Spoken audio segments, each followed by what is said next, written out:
La Nina winters here in the state of Arizona are statistically on the drier side. However, those heavy rains in the month of October may have just given us a slight boost. I'm ABC 15 meteorologist Justin Hobbs. By soaking the soil earlier in the season, it can help set the stage for better winter runoff.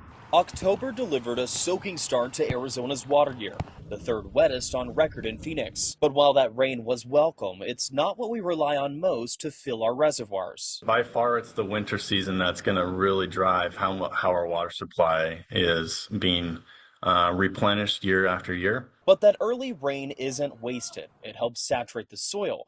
And with cooler temperatures, less water evaporates or gets used by plants. We get about 10 times as much runoff during the winter as we do during the summer. But not all runoff happens the same way. Infiltration runoff happens when rain falls so fast the dry ground can't soak it all in.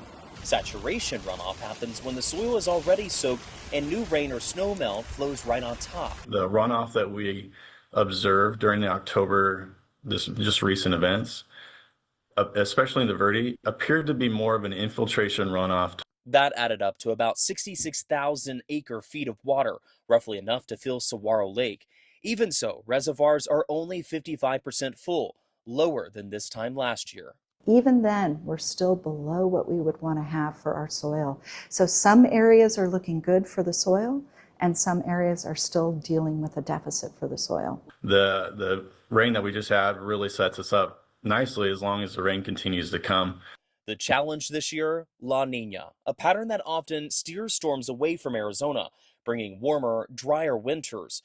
But it's not all bad news. Those storms can shift north into the Rockies, still feeding the river systems that supply our water. When we're looking at what's going on with the Colorado Basin, it goes all the way up into Wyoming.